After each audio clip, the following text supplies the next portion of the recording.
orthographe.com Explore.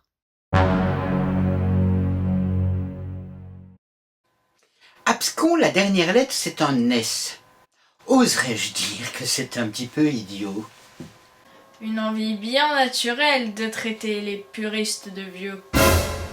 Non, abscon n'a aucun rapport avec le mot con. Aucun.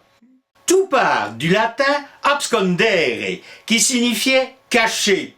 Et regardez le participe passé, qui était absconsus, qui veut dire cacher, évidemment. Et au 7e siècle, le us disparaît, d'où notre abscon. Je préférais la version du môme. Ce verbe est très employé. Au Moyen-Âge, on trouve comme synonyme de cacher les verbes absconder, abscondir et abscondre. Dans le journal d'un bourgeois de Paris, écrit en 1418, on trouve 2 fois la phrase « Dieu qui sait les choses cachées ». Alors, dans le premier cas, c'est « Dieu qui sait les choses absconder », donc là c'est le verbe absconder, et ailleurs « Dieu qui sait les choses abscondites », et là c'est le verbe abscondir. On trouvait même le terme abscondon qui signifiait en cachette. Ma belle et moi, nous nous voyons en abscondons. C'est coquin. On trouve notre futur adjectif, qui est encore un participe, dans le Mystère de Saint-Quentin, écrit par Jean Molinet en 1482. Comment pourrait femme aveugle trouver, quand elle ne voit goutte, un corps abscon? Donc comment est-ce qu'une femme aveugle pourrait trouver, alors qu'elle ne voit goutte, un corps caché? C'est vrai que si elle est aveugle, elle ne peut pas le trouver.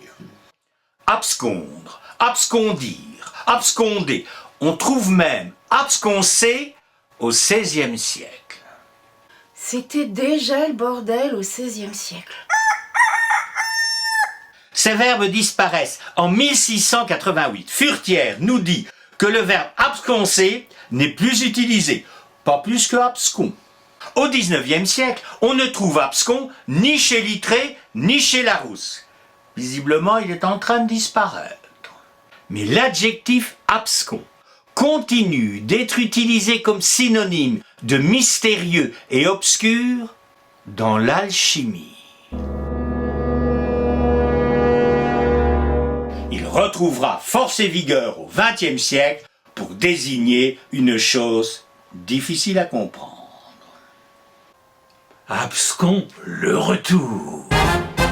Je suis sûre que le fait que ça finisse par le son con, ça joue un rôle. Peut-être.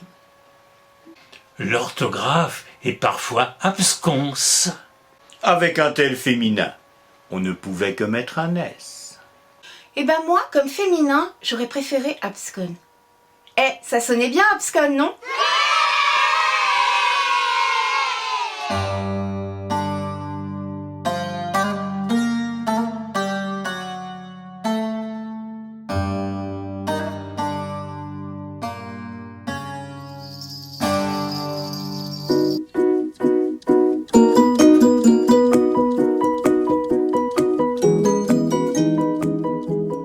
orthographe.com Explore.